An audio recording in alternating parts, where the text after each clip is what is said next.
Okay, now that we've gotten movement down, let's take a look at two other methods for transforming an object mode.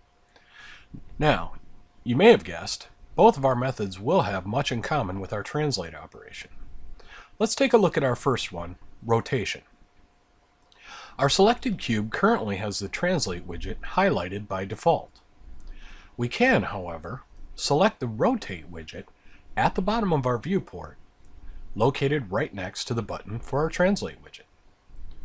As we can see, the controls on our widget don't match the axis color of our grid in terms of direction.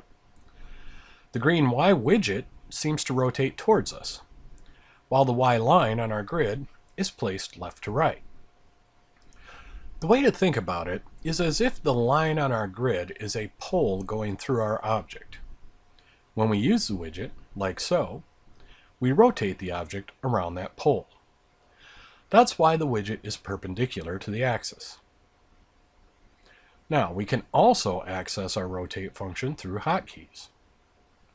And like the G key in our previous lesson was to grab, our R key is to rotate.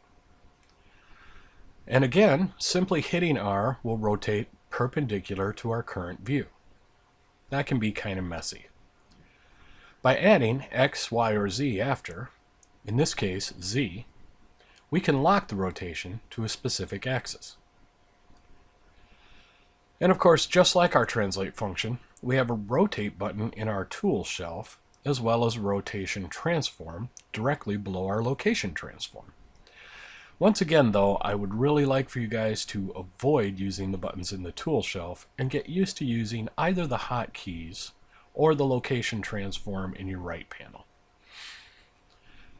Now, one of the major differences between our translate and our rotation functions is that rotation works in degrees rather than blender units. So whether we're translating with a widget, hotkeys, or entering our number directly, we need to be aware of that.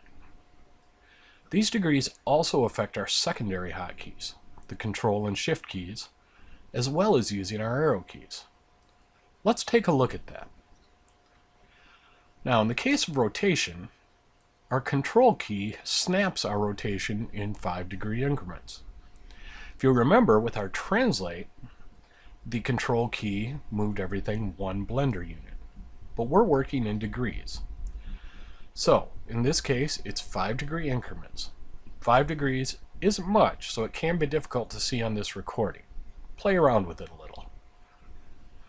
Our shift key will once again slow things way down for finer control, moving just 1 degree at a time. Our arrow keys will also move 1 degree at a time.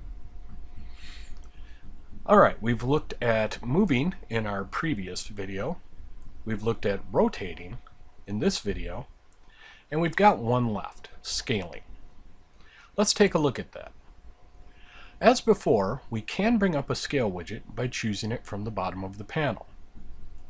Now this will allow us to scale our object up or down along a specific axis.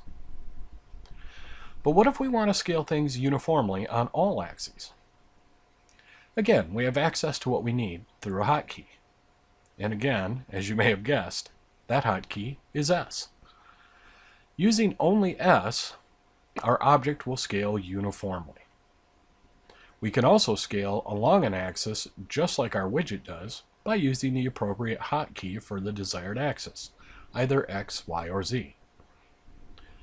When we get to our control key, or entering scale manually in our right panel, that's when things get kind of funky. It can take a little getting used to. Once it does, you'll never look back. Now, when we choose S and hold down our control key, we can watch our scale climb or diminish by 0.1 each time it snaps. Now, we might want to think that it's moving 0.1 blender units, but that wouldn't be correct. Let's left click to finish our operation and hit Ctrl Z to undo it. Now, if we look below our scale panel, we can see our dimension panel. Our default cube is a dimension of 2 blender units square. Now if we try our operation again by hitting S and holding Control, we can see that our cube snaps by 1/10 of its dimension, not 1/10 of a unit. Again, some of these differences can seem counterintuitive in Blender, but with a little practice they will actually make life easier as we work with more complex scenes. Alright, let's review. We know that we can find all three of our basic transform tools at the bottom of our viewport. We know that grab, rotate, and scale hotkeys correspond to their first letters. We've learned that our control button enables snapping, and that snapping will follow Blender units, 5-degree increments, or tenths of a dimension respectively. That's been a lot to take in, but don't worry, we'll revisit them as we go. Now, let's take a look at our quiz. This quiz is designed to have you extrapolate an operation from what you've learned. Thinking about your transform operations this way is important, so don't move on until you're sure you've got it. It's a little tougher, so good luck, and then I'll see you in the next video. Are you ready? Let's begin. If I wanted to rotate an object -45 degrees on the z-axis, what hotkeys would I use? What would be another method to accomplish that exact transform? If my default cube is 2 units square with a scale of 1, what will my scale be if I make it 3 units square? How will that affect my snapping using the control key? Alright, again, I'll see you in the next video. I hope you did well. This one was important, so make sure you got it down. See you then.